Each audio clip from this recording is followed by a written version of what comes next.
இந்த ஆட்சி அமைந்தது புதுசுங்கிற செய்தியை திருப்பி பேசுறீங்க.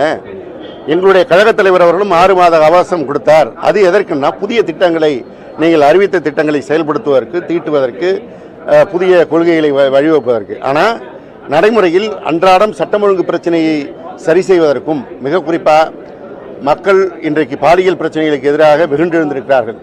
அது கோவையில் நடந்ததாக இருந்தாலும், கும்மிடிப்பூண்டியில் நடந்ததாக இருந்தாலும் சிறு குழந்தைகள் பாதிக்கப்பட்டிருக்கிறார்கள். அதை எதிர்த்து இன்னும் எதிர்கட்சி நாங்கள் களத்திற்கு வருவதற்கு முன்பாக எல்லா இடங்களிலும் மக்கள் ரோடிற்கு வந்து போராட்டம் நடத்தி கொண்டிருக்கிறார்கள். எனவே அதற்கு வாய் திறக்க வேண்டும் என்பதைத்தான் நாங்கள் வலியுறுத்தினோம். அதற்கு இன்றைக்கும் முதலமைச்சர் பதில் சொல்லவில்லை. காவல்துறைக்கு பொறுப்பான அமைச்சர் அவர். ஆனால் அவர் பதில் சொல்லாமல் காவல்துறைக்கு நிதியமைச்சர் போல் ஆதவர்ஜுனா பதில் சொல்லிக் கொண்டிருக்கிறார். எனவே முதலமைச்சர் இதற்கெல்லாம் பதில் சொல்ல வேண்டும் என்பதுதான் எதிர்க்கட்சி என்ற முறையில் மக்களுடைய குரலாக நாங்கள் இங்கே தொடர்ந்து பதிவு செய்து கொண்டிருக்கிறோம். அவைக்கு உள்ளே நான் பேசியது இன்றைக்கு வெளியிடப்பட்ட ஆளுநர் உரை திராவிட முன்னேற்ற கழகத்தின் கொள்கைகளுக்கு பட்டி டிங்கரிங் பார்த்து நீங்கள் வெளியிட்டீங்க. மாண்புமிகு முதலமைச்சருக்கு திரைப்படம் இயக்குனராக இருந்த அட்லி படம் போல இது எல்லாவற்றையும் ஒரு கூட்டு கலவையாக இருக்குங்கிறத நான் சொன்னேன்.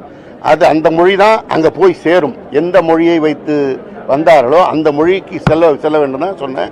அது வைகை செல்வன் தலைமுறைக்கு புரியாமல் இருக்கலாம்.